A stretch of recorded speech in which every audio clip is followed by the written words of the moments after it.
Hello everybody and welcome to In My Mug episode 226 on Monday the 11th of March 2013. I am your host Stephen Layton and this week I am mostly excited about natural processing. Yeah, but before that we should go to the news.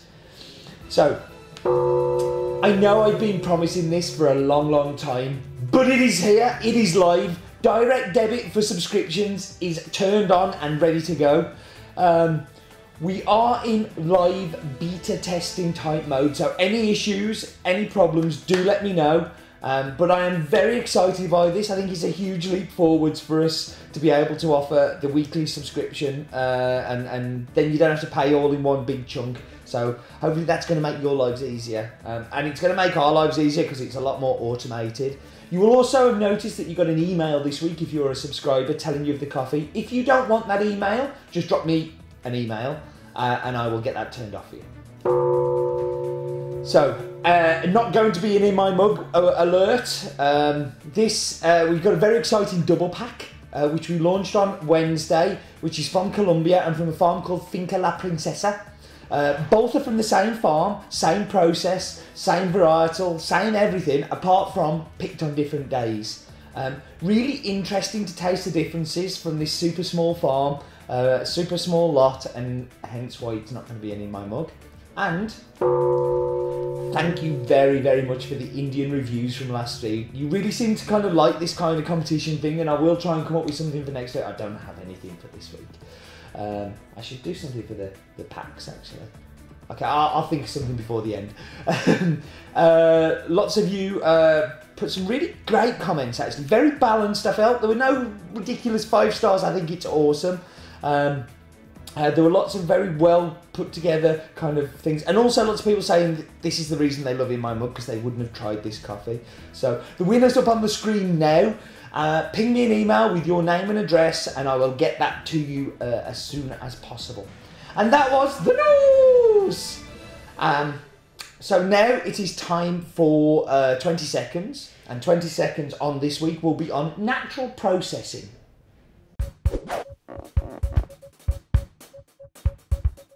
Okay, so let's get this going.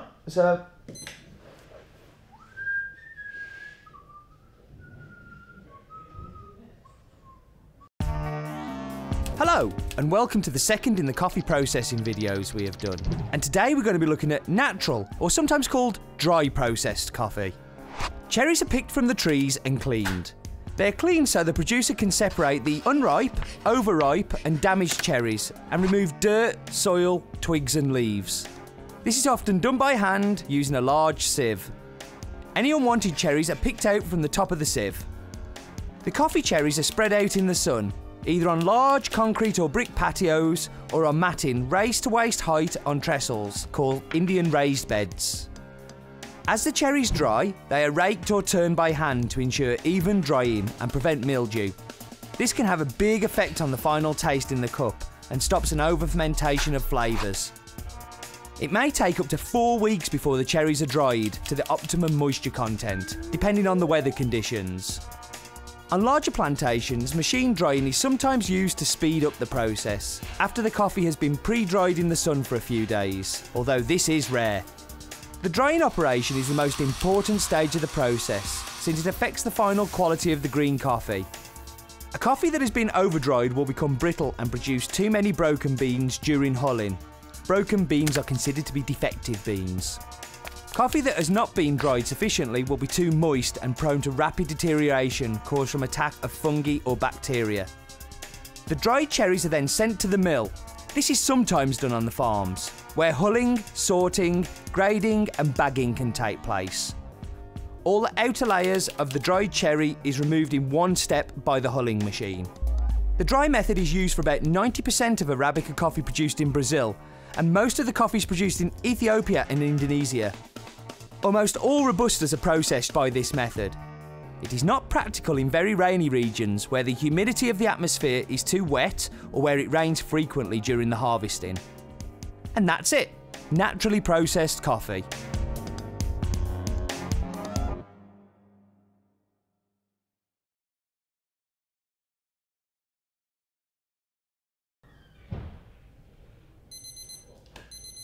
20 seconds on.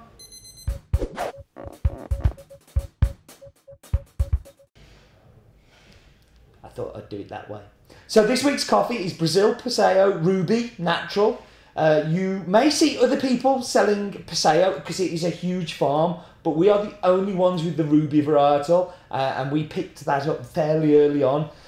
It's a hybrid of Mundo Novo and Cataí, and this lot was separated and done on its own, completely separate from the other lots. We did the Pump Natural a few weeks back, but I really wanted to do the natural one as well because it gets to show you the differences in the cup. The farm has been in the Ferreira family for 3 generations and he's now headed by Aldolfo.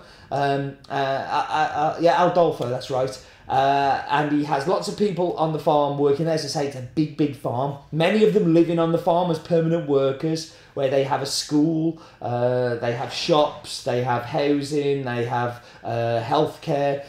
Very professional, kind of well-run farm, and that's how a lot of these big farms in Brazil are. I'm thinking of places like Cachoeira and some of the other farms we've been to that are kind of on the big side.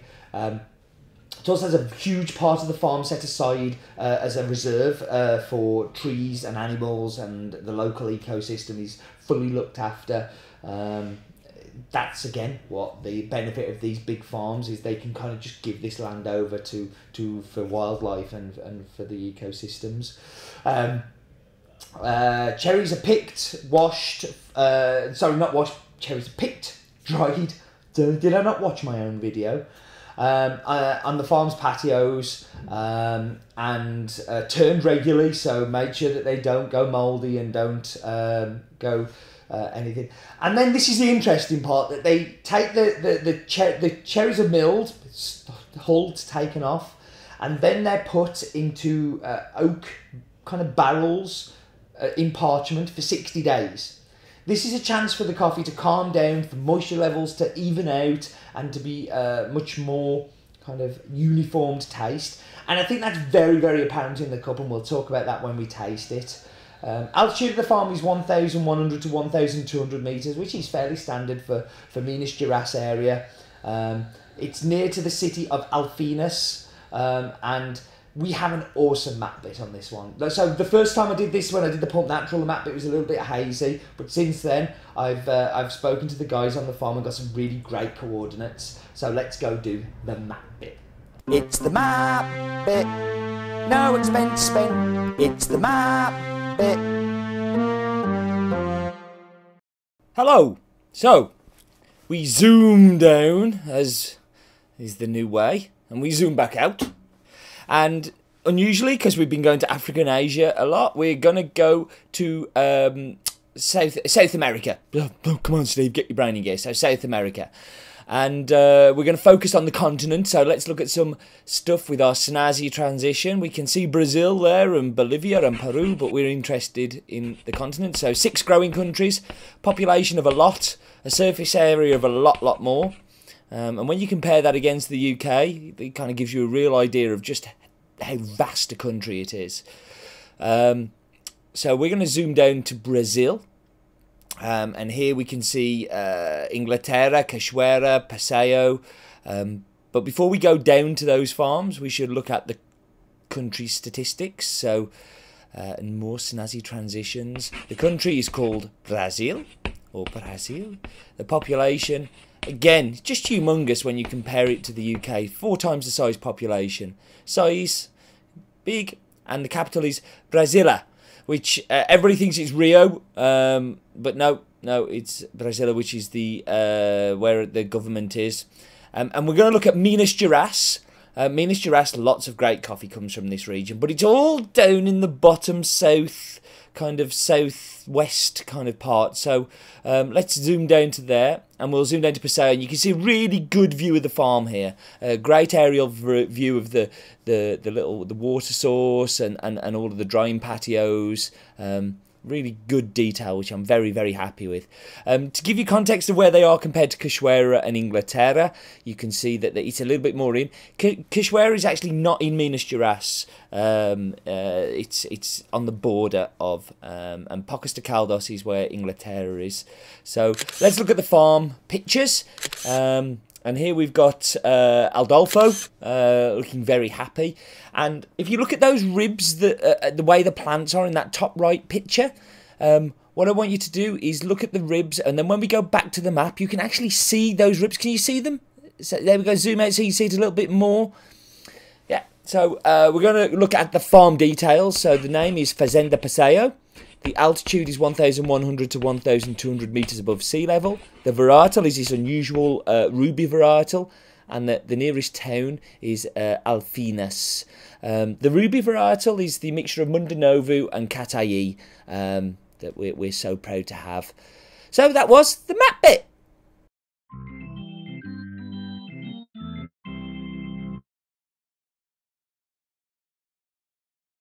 So it's now time for Roland's Daft Fact. I wonder if it'd be something to do on natural processing. Roland's Daft Fact of the Week. Dry processing is the original way that coffee was always processed because of the lack of machinery and specialist equipment that was necessary. Wet processing was introduced to reduce the amount of labour involved and for places where it rained a lot and it's harder to dry the coffee.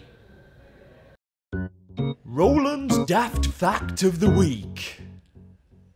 I guessed it was going to be unnatural. Just a little bit of insight into Roland's mind, that's all you need. So last week I took off Clever Dripper when it wasn't, and it was very importantly pointed out to me.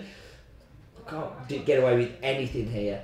But what it was the Kaluta Wave. So Kaluta Wave comes off. I'm going to put the Clever Dripper back on, and we've got Ibrick. So last week we had... What did we have last week? I'm going to make another mistake, aren't I, here? I can't even remember what it was. AeroPress with disc. Of course it was.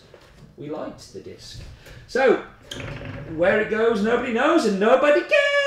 Macchiato! Oh, I like Macchiato. That's good. Another win. I'm doing well on Wheel of Death recently. I'm in a bit of a roll with it. But yes, this week we shall do Macchiato. So I'm going to whap you on pause. I'm going to have people make me delicious drinks because I'm being lazy again. And I'll be back with you in just a second.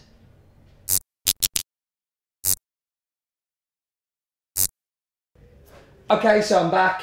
I'm going to dive straight into the espresso. It may be a little bit noisy while I'm recording this because there are people outside loading You're In My mugs into the back of the post office truck as we speak, so...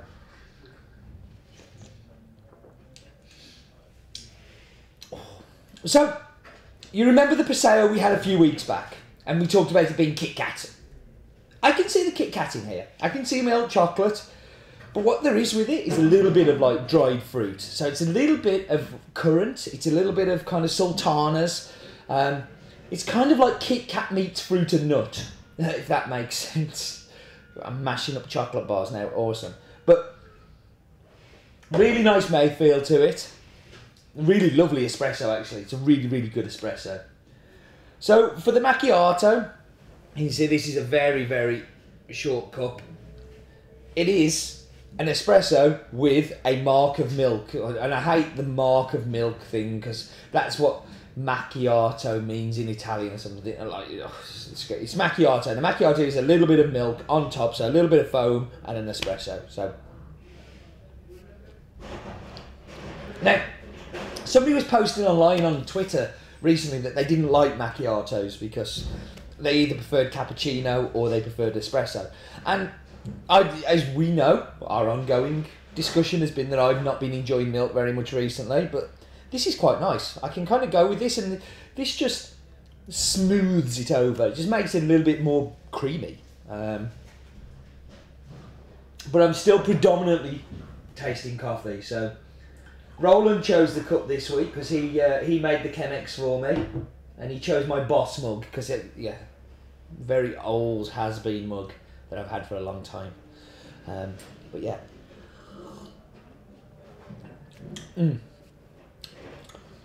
Lucy's a little bit in here, actually. I'm surprised. This is So when I was talking about the oak barrels that they store the parchment in for 60 days, making a big difference to the taste, what I meant was, for a natural, this is super calm. So this isn't Funky Town. We're not all aboard the funky bus going down.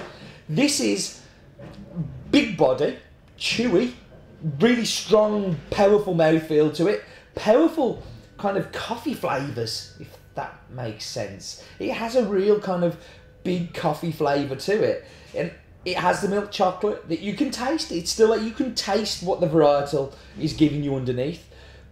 But it's not dominated by the processing. This is clever processing. This is a grower knowing exactly what he's doing. I like this. I like this coffee a lot. In here, I prefer the espresso if I'm honest, but I really liked the macchiato, and this is good. I'd be very happy if somebody dropped this on my desk first thing in the morning and said, "Here's some coffee, Steve," as Chris does quite often. So, hint, hint, Chris.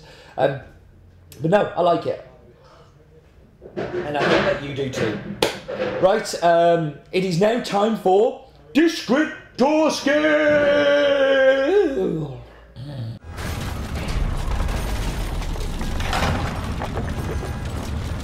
Descriptor Scale!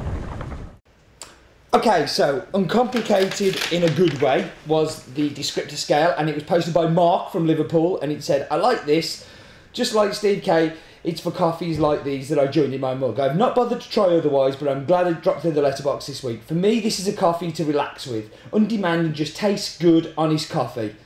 There's a descriptor scale for you. So, what? Honest coffee. I like it a lot. And that was descriptor scale. So we should move on to Pinboard of Doom. And this was sent in, there's some bits of paper everywhere, by Simon. And Simon sent this from Khartoum in Sudan. And it is amazing. So we've got the bag, but we've also, like, Simon, where are you stopping? I don't want to go to that hotel. It doesn't look good.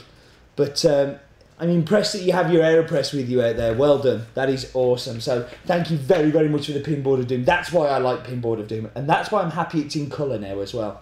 So a great job with that. And now it's time for the staff clip.